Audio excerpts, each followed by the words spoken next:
and they started looking for appropriate bodies upon which this body of a super teacher can be imposed upon. So people gathered around him, enormous wisdom and sense.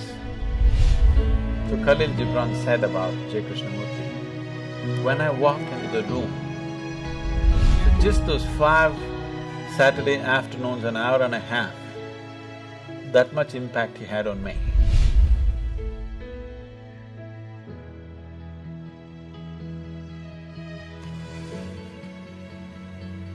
Jiddu Krishnamurthy was born in a village called Madanapalli. I've been to his house where he was born and where he lived. A century-old house, a cute little house, nice place. It's kept like a monument for him today. At one time in early 20th century and late 19th century, Theosophy spread across the world in a big way. This was started by Madame Blavatsky, who had a great interest in occult and mysticism, and she spent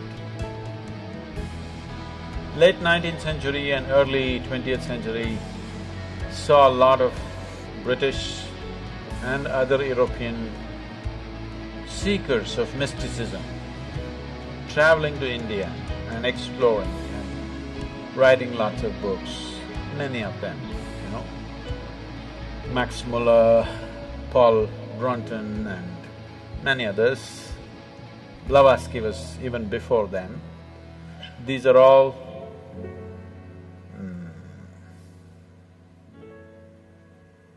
explorers of mysticism. It was, in those days, not like going to some place to learn, it was an adventure that you really have to take off on a horseback and go to a strange country, battle all kinds of things, try to meet the right kind of gurus, and it was a whole adventure. So they put themselves through all this. Madame Blavatsky traveled to all kinds of places. She went to Tibet, she went to India, and then she came down to Tamil Nadu and set up the Theosophical Society out there, which still is there. And then their dream became to produce a perfect being project. Then they unearthed this information.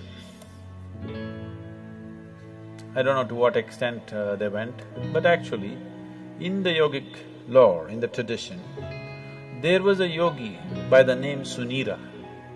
Sunira saw that human consciousness could be evolved if you produce a perfect human being who could render this to all sorts of people. In a way,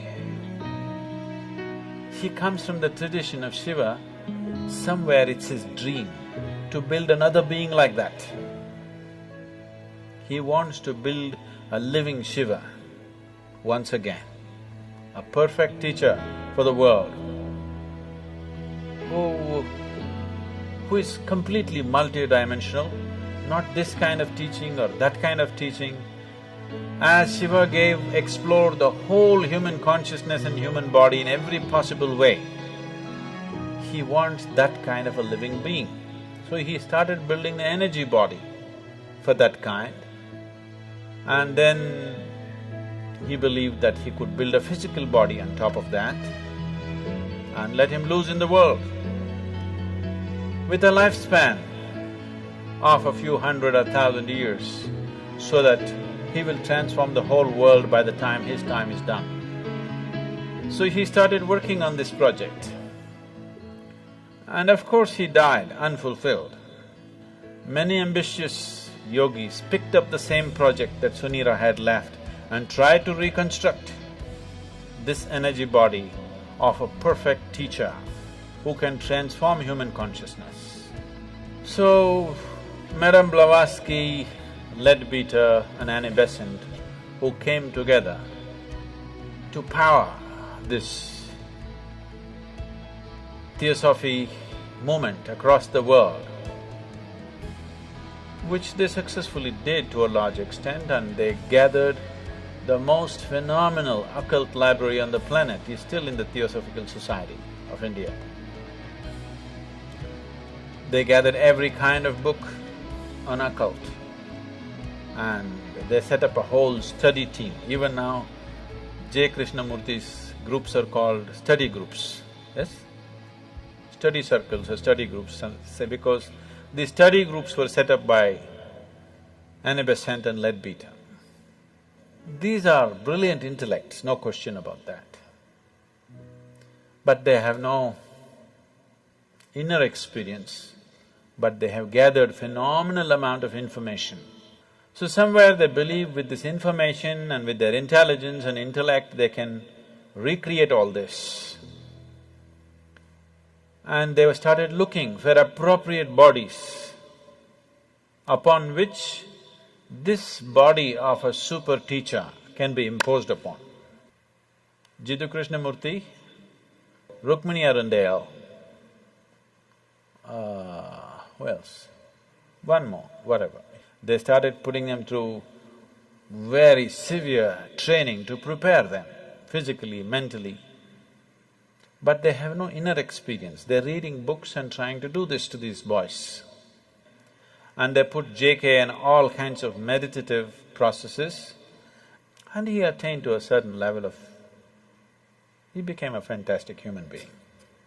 He was something that nobody could decipher, but he was like a flower, his fragrance could not be missed. Then they decided, when JK was about 20 years of age, 27 or 28 years of age, this Theosophical Society decided to announce to the world that he is the world teacher. The perfect teacher has come. People gathered with great interest in this. JK came on the podium and he said, "I am not a world teacher." Poof! The whole Theosophical Society and their project, everything went down the tube. He had the courage and the sense and the wisdom to say, "I am not." Most idiots would have said, "Yes, I am the world teacher, I am the reincarnation of Buddha and Jesus and everything." Most idiots would have done that. He had the sense and the wisdom and the vision to say that I am not this nonsense that they're trying to make me out of. And JK came out of Theosophy and he started speaking. He's a brilliant speaker. So people gathered around him, enormous wisdom and sense. So when he spoke, people sat rapt. Quite magical, the way he speaks. You know, somebody was talking to me, when I was just 17, 18 years of age, someone was talking to me, JK study circles, it was fashionable. For all those people who think they're intellectual, you have to read JK, you have to listen to JK's audios, otherwise you're not intellectual enough. In the Indian intelligentsia, if you have not read JK, Kierkegaard and Dostoevsky, you have no brain actually. That's how it's treated. So it's like fashion. For everybody, they should have read this, whether they get it or they don't get it. You read Dostoevsky, you read Kierkegaard, you read Jiddu Krishnamurthy, means you got some brain working. That's a gauge. So, people were talking, JK, he's something every Saturday afternoon, they have a study circle where they play some audio tapes and his books are there and things. Some of my friends invited me and I went. So they were playing a short video. The man was sitting like this is the first time I'm seeing him, the first time I'm listening to him. He was still alive at that time. Just the integrity of the person is spilling all over him. Just the sheer integrity of the man cannot be missed. So, I didn't do much reading, I heard a few audios and watched a few videos. I enjoyed him, but I was too wild to listen to anybody. I had no time for anything. Life was calling me all the time. So I had no time to listen to my parents or my teachers or JK or IJ or XYZ, you know. I had no time for anything, so I left the study circle and went on. Maybe I attended this for about 5 weeks, I remember very well. It was about 5 weekends I went there, every Saturday afternoon, just for about an hour and a half. They would play 1 half-an-hour video or audio, and then they'll all get into discussion and one big confusion. Because nobody around him understood what he's talking about. Because he refuses to use any method, he refuses to use any example, he refuses to use any parable, any story, any joke or anything. This is just intellectual dissection. This is called as Gnana Marga. This is pure Gnana Marga. Gnana means the way of the intellect. Out of these 7 billion people, if you find 10,000 people who have that kind of a razor-sharp intellect, who can, without any kind of context, they can go on slicing things, you will not even find I don't think you'll find 10,000. Maybe you'll find 1,000 people. And those 1,000 people may not be interested in the spiritual process, they may be trying to slice through the stock market, they may be trying to slice through something else. So, around JK, everybody could feel the man is special, but nobody could get what he was talking about, because he refused to play the role of a guru, he refused to initiate anybody into anything, he refused to give any kind of method, any kind of process. He said it anyway happen. It is true. Anyway it will happen. But maybe after 1,000,000 lifetimes. So if you're in a hurry, either you must have that kind of an intellect, which is rare, or you must be willing to use the other faculties that you have of body, energy, emotion, all these things. He went driving on one wheel of his car. He is good at it, but nobody else could get to do it. Fantastic human being. When he was there was a fragrance, when he's gone, only books, because there's no living process. So Khalil Gibran said about Jiddu Krishnamurthy, when I walked into the room, JK was sitting and Khalil Gibran went to meet him. He said, when I walked into the room, I walked into a wall of love. It just hit me in the face. See, you would never associate JK with love. He's not a loving man. That's not how he looks. He's like this. He definitely doesn't look loving, but he's very loving. His energies are absolutely compassionate, but his words are like knife. So, people felt something, but they couldn't figure what it is. They couldn't get a hold on it because he wouldn't give a hold. He said, if you hold it, you may get stuck with this, so don't hold.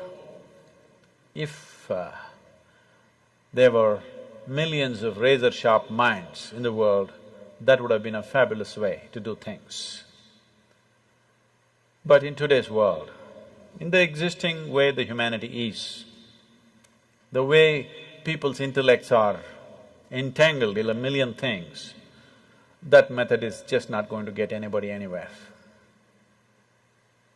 It's a beautiful process, but there must be people who can digest it, isn't it?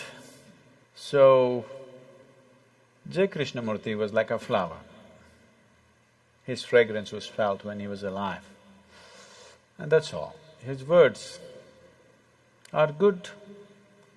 If you want to kind of use it as an intellectual exercise to drop a few things, they could be useful, brilliant. His intellectual brilliance just comes out every moment of his life.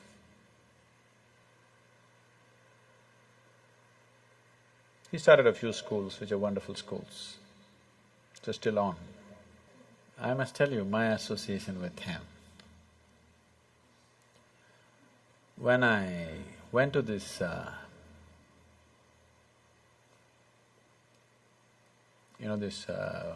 weekends for 5 Saturdays, Saturday afternoons, an hour and a half, that's my exposure to him.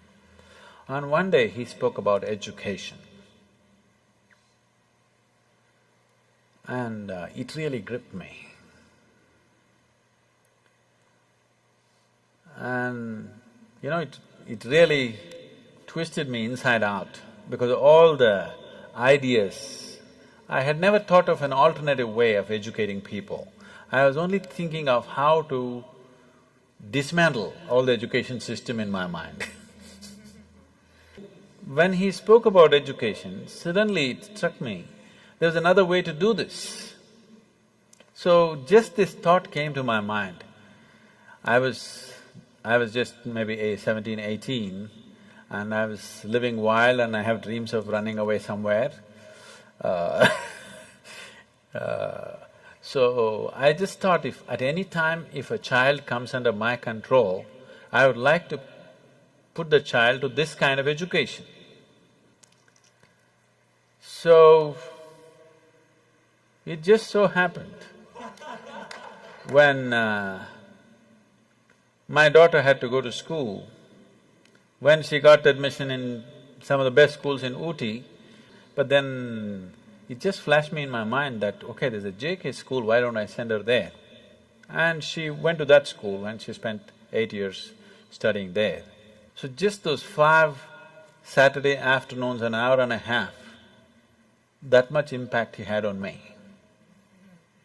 that I handed over my daughter to his care in one way or the other.